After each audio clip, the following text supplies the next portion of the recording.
got a lot to get through today. Okay, so carrying on from our lesson last week, we were looking at the key divisions in the early stages of the civil rights movement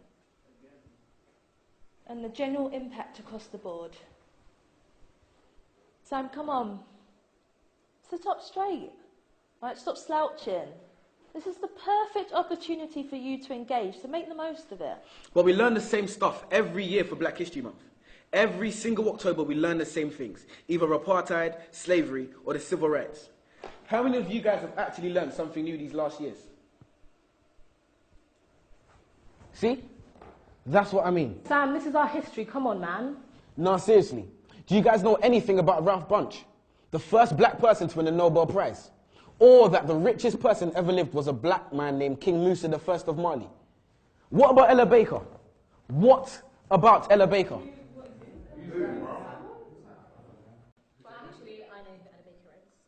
One of the most influential women of the civil rights movement.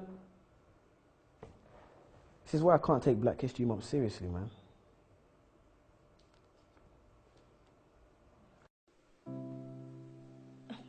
But Samuel, the curriculum is designed to help you think about Black history critically. Actually, miss, it's designed to teach us what to think, not how to think. For example, when that light switched, you taught us it was Thomas Edison who made that happen, when ironically it was actually a darker man who made that light flick, Lewis Latimer to be precise. Quite nice when you're talking about Mr. Hamilton and his racing car, but red lights stop. We're always taught that Martin Luther King had a dream, man.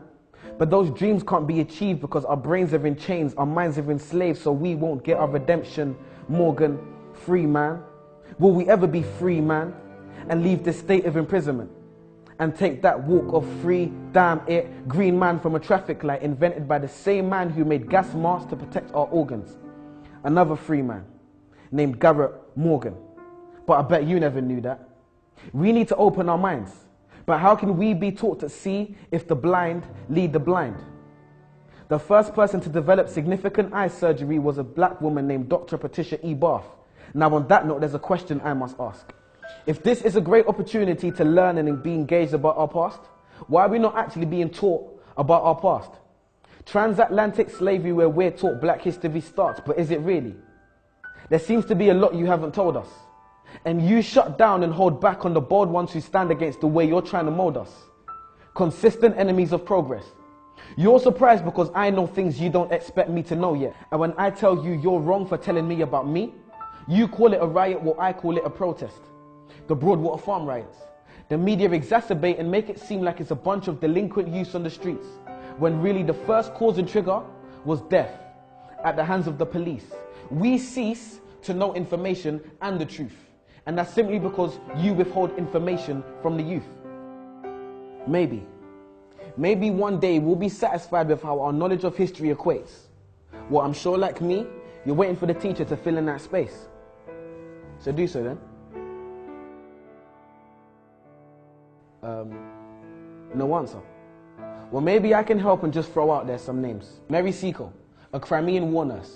Mary Prince, a black female author. To be precise, she was the first. Bernie Grant, influential local activist and respected NP. Trevor McDonald, one of the first black ITN journalists to hit the TV screen. Jamal Edwards and SBTV. And when Fuse ODG brought the Azonto dance to the UK, and my foot swayed to the left and to the right like the wipers of a car's windscreen, and DJ Abrante brought Afro beats to the streets. See, it's funny when we think of our childhood memories. A man who was actually funny, Lenny Henry. Many others, and the list continues. Marcus Garvey, Haile Selassie, Bob Marley, Ignatius Sancho, Tupac, Fela Kuti, Muhammad Ali, Maya Angelou, R.I.P., Kwame Nkrumah, the first Ghanaian president who retained independence from England, the Windrush ship which brought Caribbeans to Britain. So much to learn in just 1 month. A tip of the iceberg, a tiny grace.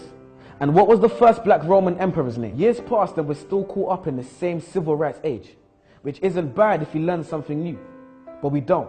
And we're not being taught enough about our culture, so there's no one else to blame but you. And if not you, then who?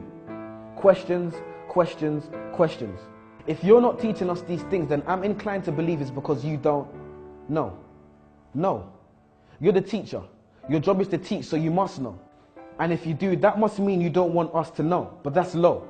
If the information is accessible for our knowledge of our culture to grow, then why on earth wouldn't you want to let us know? Why are you focused so heavily on the influential but very few men and women who made things happen for us? Why are my people being highlighted for a predominantly negative past? Why do I know the things that you don't and I'm not the teacher, you are? Why are you focused on our negative past but not on our bright future? Why are you not abreast with the great young things that people are doing in this world? Why are young people's trademarks and stereotypes gang culture and young pregnant girls? Why are the young people not being given the time of day? And his name was Septimus Severus, by the way. I'm sure as a student, the code of conduct has been breached. So I'll stop here and let you do your job. So teach.